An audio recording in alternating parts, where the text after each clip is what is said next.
Thanks for joining us here on One News Now. I'm Denise Tan. The House Legislative Franchises Panel has approved the resolution urging the National Telecommunications Commission to suspend the operations of SMNI. This comes as the network supposedly violated the terms and conditions of its franchise. During the hearing today, SMNI host Jeffrey Eric Celes has named his source on House Speaker Martin Romualdez' supposed 1.8 billion peso travel fund. Celes also sent a letter to the panel apologizing and asking for humanitarian consideration after he was detained at the House for contempt. Despite this, House Committee Chairman Gus Tambunting said this will not guarantee freedom for Celes and his co-anchor Lorraine Badoy. A smaller supply boat from the Christmas convoy managed to slip past Chinese vessels. This means donations and other essentials were able to reach military frontliners and fishermen in one target destination. Atinito's boat reached Lawak Island at 5 in the morning today. The supplies were loaded in ML Chowi, a ship that can navigate through more shallow waters. The main ship of the Christmas convoy, MV Capitan Felix Oca, was forced to turn back shortly after setting sail on December 10. In their way were Chinese vessels, including one Navy and one Coast Guard ship, constantly shadowing foreign boats. MV Oca is carrying more provisions and almost all volunteers for the mission. It is expected back in El Nido, Palawan this afternoon.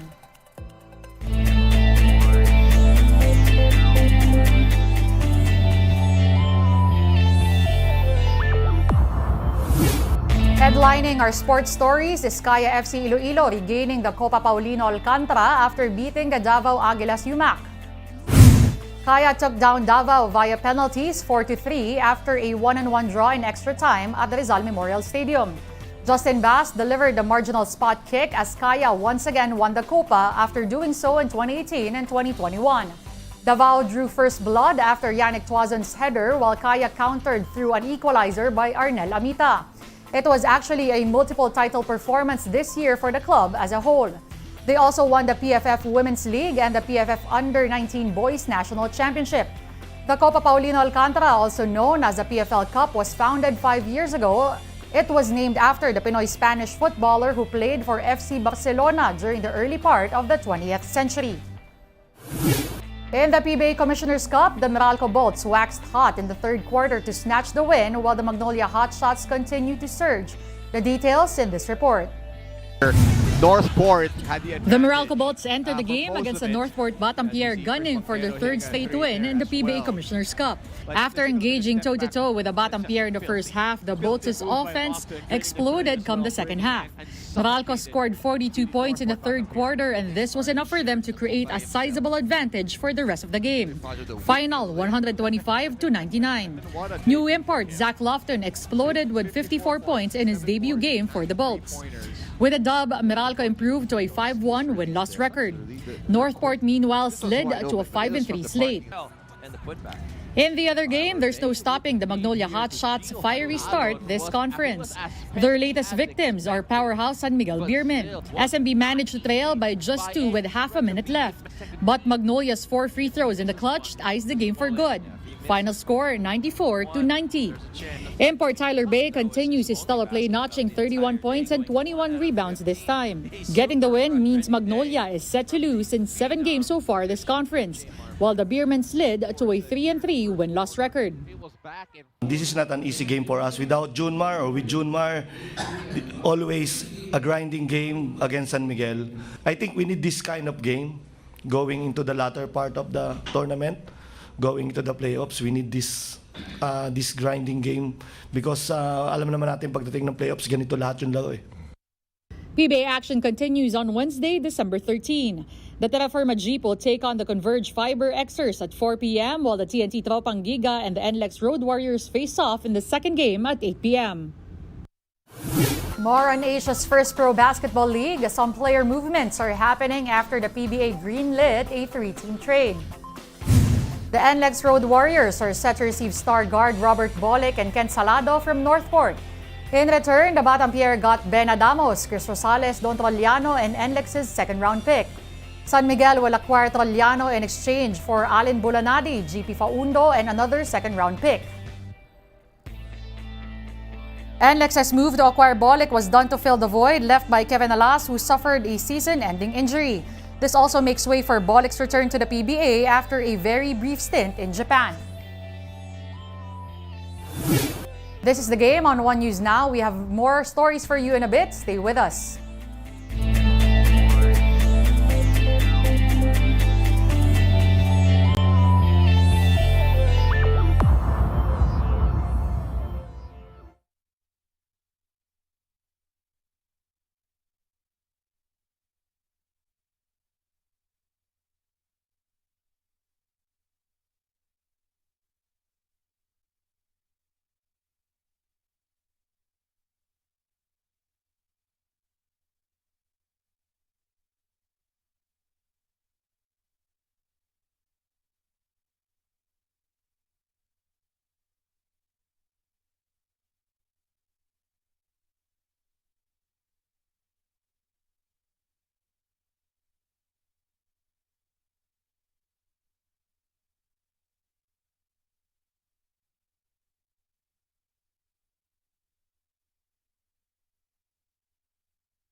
You're still watching the game on One News Now. I'm Denise Tan. Thanks for staying with us. Several fans enjoyed the Republica ng NBA month, the first of its kind sponsored by the league in the country. Former All-Star and champion Rip Hamilton joined the festivities. Here's the story.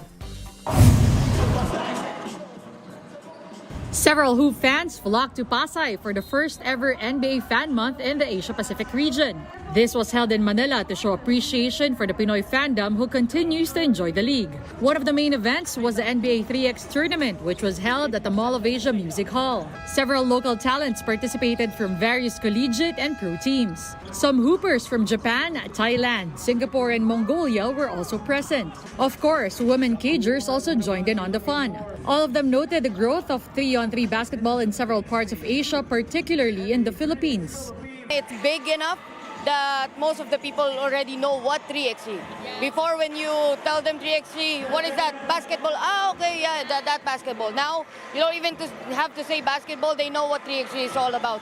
Visitors also enjoyed a halftime dance performance and arrival of former NBA All-Star and champion Rip Hamilton. Hamilton graced the grand finals of the 3x tournament. The MCFA Solver squad repped the Philippines in the tournament and faced Mongolia in the finals. The Pinoys, though, were not able to reign in the tournament as Mongolia defeated MCFA Solver 21-17. Despite the runner-up finish, Pinoy Kagers who played still proudly showcased their skills and ultimately love for the game. I feel like the Philippines is second to none as far as, fans and how much they love basketball here. I've always heard basketball is like a religion here. I've been here a while now and I've seen it for myself. So, the fans here, it might even be a little bit better than America. And that's me, being an American, saying that myself. It's kind of part of the Philippine culture, right? Like if you look at our social following, we have like 9 million fans on our global Facebook page. And on our regional page, we have 6 million. So, it's like some of the largest in the world, league pass numbers, second in APAC. So, I think it just speaks volumes about how actually NBA, it's not just a sport, it's actually part of the culture here. After the success of the Republika ng NBA month, several events are now being planned by the league here in the country. The Los Angeles Lakers take home the first ever NBA Cup after lording over the league's in-season tournament. The Lake Show defeated the Indiana Pacers in the title match 123-109. Indy had no answers for star big man Anthony Davis, who finished with season highs of 41 points and 20 rebounds apart from 4 blocks. But a tournament MVP went to the team's leader, LeBron James. King James notched 24 points and 11 rebounds in the final but put up consistently good performances throughout the tournament. And with the in-season tourney over, NBA action for the regular season resumes on Tuesday. Japanese baseball superstar Shohei Ohtani has agreed to join the Los Angeles Dodgers. Ohtani reportedly signed a deal worth $700 million over 10 years, which is said to be the largest in baseball history. The most coveted Major League Baseball free agent in recent memory played the first 6 years of his MLB career with the LA Angels. The Dodgers edged other quarters like the Angels, Chicago Cubs, and Toronto Blue Jays in the Ohtani sweepstakes. In a statement, Ohtani thanked the Angels organizations and its fans. He also promised to do his best for his new team. Russian and Belarusian Olympic athletes will play as neutral in the Paris Summer Games next year. That means no flags, emblems, nor anthems for them if they win. More on this Reuters video. The International Olympic Committee said on Friday that Russians and Belarusians that qualify for the Paris Games next year will be able to compete as neutrals. The IOC said neutral athletes will only be able to participate in individual sports. Teams won't be allowed, and neither will flags, emblems, or anthems. Athletes who actively support the war in Ukraine or are contracted to the Russian or Belarusian military are not eligible. Athletes from the two countries had been banned from international competition following Russia's invasion of Ukraine last year. In March, the IOC handed down a set of recommendations for individual sports federations to allow competitors from the two countries to return. They've done so in most events. But athletics is the biggest sport of the Games. And World Athletics President Sebastian Coe says his federation isn't budging. No, you may well see some neutral athletes from Russia and Belarus in Paris. They just won't be in athletics. We have a fixed position. That position hasn't altered. Ukraine slammed the IOC's decision as shameful and says it's still mulling over whether its athletes will compete in Paris. So for me, it's completely madness. Ukrainian skeleton athlete Vladislav Haraskevich says he disagrees with the IOC's decision. Let's pretend that I'm like, German athlete, for example, or like Austrian athlete. And I'm competing and I won medal and Russian guy second. IOC make photo and then this photo, Russian propaganda use this photo in some advertising. I don't want to be used in Russian propaganda. Russian officials reacted with anger as well. Its sports minister said the conditions for participation are discriminatory. Out of 4,600 athletes who have qualified for the Games so far, 8 are Russians and 3 hold Belarusian passports. More than 60 Ukrainians have qualified. The IOC also said no government or state officials from Russia or Belarus will be invited or accredited for next year's Games. But athletes, it says, should not be punished for the actions of their governments. Get your fill of the latest in sports at onesports.ph. Meantime, the Newsday continues later at 6 in the evening. See you then. I'm Denise Tan. We are One News.